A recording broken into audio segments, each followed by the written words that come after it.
Icon star Allu Arjun. Allu Aravind గారి అబ్బాయిగా megastar Chiranjeevi గారి మేనల్లుడుగా ఇండస్ట్రీలోకి గంగోత్రి అనే మూవీతో ఎంట్రీ ఇచ్చారు. మొదట తన లుక్స్ కి వచ్చిన ట్రోల్స్ అన్నీ ఇన్ని కావు. కానీ అతి కొద్ది కాలంలోనే స్టైలిష్ స్టార్ గా ఎదిగారు బన్నీ. పుష్ప మూవీతో పాన్ ఇండియా స్టార్ గా సత్తా చాటుకుంటున్నారు. ఆ మూవీకి గాను నేషనల్ బెస్ట్ యాక్టర్ అవార్డుని కూడా అందుకున్నారు బన్నీ. అయితే ఇప్పుడు బన్నీ ఖాతాలో మరో అరుదైన గౌరవం వచ్చి చేరింది. అదేంటంటే దుబాయ్లోని మేడం తుసాడ్స్ మ్యూజియంలో బన్నీ వ్యాక్స్ స్టాచ్యూని ఏర్పాటు చేశారు. మార్చి 28న బన్నీ చేతుల మీదుగానే ఈ వ్యాక్స్ స్టాచ్యూని లాంచ్ చేశారు.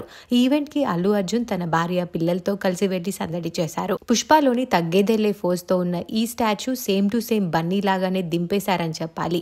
అయితే ఈ స్టాచ్యూ లాంచ్ అప్పుడు బన్నీ కూతురు ఆర్హా పుష్ప పోజ్ తో అందరి మనసులు దోచేస్తుంది. తండ్రి పక్కన మైనపు విగ్రహాన్ని చూస్తూ పుష్ప పోజ్ పెట్టి మురిసిపోతోంది ఆర్హా. ఆ వీడియో అందరినీ బాగా ఆకట్టుకుంటోంది. ఆ వీడియో చూసిన వారు ఆర్హాకి ఇంతకన్నా బెస్ట్ మూమెంట్ ఏముంటుంది అంటూ కామెంట్స్ పెడుతున్నారు. ఆ వీడియో ఇప్పుడు నెట్టింట్లో వైరల్ అవుతోంది. అల్లు అర్జున్ షేర్ చేసిన ఆ బ్యూటిఫుల్ వీడియోని మీరు చూసేయండి.